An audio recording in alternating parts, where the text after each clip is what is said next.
Deputy Defense Secretary discusses shipyard upgrades, Red Hill. Ambitious modernization efforts at Pearl Harbor Naval Shipyard and getting an update on Red Hill defueling efforts were at the top of the agenda of a recent visit by U.S. Deputy Defense Secretary Kathleen Hicks, who visited Oahu to tour facilities and hold meetings with senior military leaders and members of Hawaii's congressional delegation. In March, the Navy awarded a $2.8 billion contract to Honolulu-based joint venture Dragados, Hawaiian Dredging/Orion JV to replace Dry Dock 3 with the yet-to-be-built Dry Dock 5. This is the largest investment military construction project in Department of Defense history that we're doing here, Hicks said. But the latest markup for a congressional military construction bill proposes $1.5 billion in cuts to military construction, including slashes in funding for the dry dock, leading to concerns about whether the project will stay on schedule. In June, U.S. Representative Ed Case criticized fellow lawmakers for the cuts during a meeting of the House Appropriations Committee, where a number of Republicans on the committee have been pushing for spending cuts after a bitter fight over raising the debt ceiling. "I can't believe that my colleagues believe that we should throw off this project, considering the national security implications," Case said in remarks during a meeting of the committee. "I can't believe that my colleagues would want us to get to 2028 and have Virginia-class attack submarines wandering around the Pacific looking for a place to get their maintenance." Penzi, the shipyard, is the state's largest industrial employer with more than 6,000 employees. The 5-year drydock project is to ensure it can continue to maintain the U.S. Pacific Fleet's new nuclear-powered submarines. Current estimates project that Dry Dock 5 will cost $3 billion to $4 billion by the time of its expected completion in 2028. Built in 1942, Dry Dock 3 is unable to service the Navy's newer Virginia-class submarines or larger surface ships.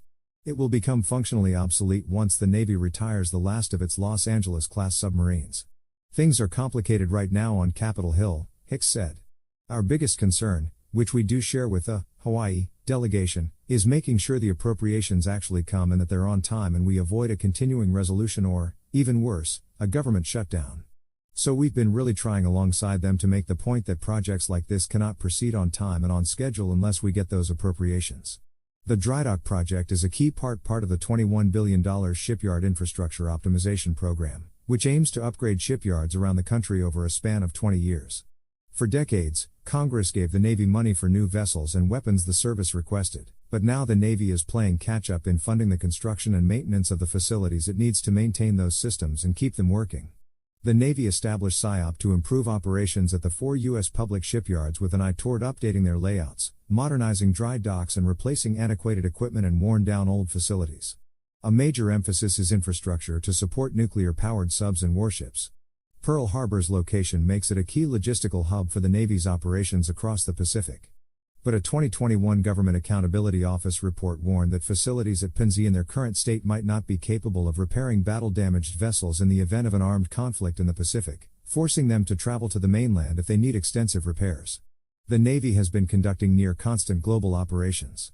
The high operational demands have taken a toll on its fleets, and aging shipyards are struggling to meet maintenance demands, resulting in a growing backlog of needed repairs and tune-ups for many vessels. Some military reviews have reported that a significant portion of the Navy's fast attack submarines are both behind schedule on maintenance and have lost critical dive certifications. The stress of meeting these demands has also taken a toll on sailors assigned to vessels undergoing maintenance. A rash of suicides by sailors at shipyards around the country in recent years has prompted lawmakers and veterans advocates to raise questions about work and living conditions in the shipyards. Between 2019 and 2021, as many as 3 Navy submarine sailors on Oahu died by suicide while their subs were in dry dock at Penzi, including a December 2019 incident in which a sailor guarding the Los Angeles-class sub USS Columbia killed 2 civilian dock workers and wounded another before taking his own life. Navy investigations found that crews reported. Hicks said that the administration of President Joe Biden hopes to improve work and living conditions for both civilian shipyard workers and service members. During her tour, she asked officials how they were addressing quality of life issues as they plan modernization efforts at Pearl Harbor. "What's good for the workforce is good for productivity," Hicks said. "Better parking, faster commute times, making sure they have bathrooms and ventilation and places to eat. And all of that seems to be built into how they're thinking through this." Case told the Honolulu Star-Advertiser, "We're dealing with a post-debt ceiling insistence from a small group of members of Congress, and primarily in the Freedom Caucus, who believe we should return to FY 2022 spending levels. And so unfortunately, my colleagues in the majority in the House feel that they need to go along with this perspective, for now, at least, but Case said he feels confident that given increased tensions with China, the rest of the funding will ultimately make its way to PNZ and other military facilities in the Pacific. I don't think it's going to stand as we get through the process, Case said of the proposed cuts. I'm certainly going to make sure it doesn't stand. Hicks' visit also included a meeting with Joint Task Force Red Hill Commander Vice Admiral John Wade, the officer tasked with draining the 104 million gallons of fuel currently stored in tanks at the Navy's underground Red Hill fuel storage facility. The aging World War II-era tanks sit just 100 feet above a critical aquifer that most of Honolulu relies on for drinking water. In November 2021, fuel from the facility contaminated the Navy's Oahu water system, which serves 93,000 people, including both military families and civilian families living in former military housing areas. After months of resisting an emergency order from the state to defuel the Red Hill tanks, Defense Secretary Lloyd Austin in March 2022 ordered for the facility to be permanently closed and for the military to pursue a distributed fuel storage plan placing reserves in smaller tanks and aboard tankers across the region. Military and civilian inspectors concluded that over the past 80 years, the Red Hill facility and the pipelines connecting it to Pearl Harbor, which the Navy had long contended were critical to its operations in the Pacific, had fallen into such a state of disrepair that fuel couldn't be safely extracted until after extensive repairs had been made. In June, JTF Red Hill said that it had completed all the necessary repairs. We, Secretary Austin and I back in Washington, are routinely in contact with JTF Red Hill leadership, but it was good to have that in-person touch, Hicks said. When Wade took over JTF Red Hill, he had a target completion date of summer 2024, though he said he intended to look for ways to move faster.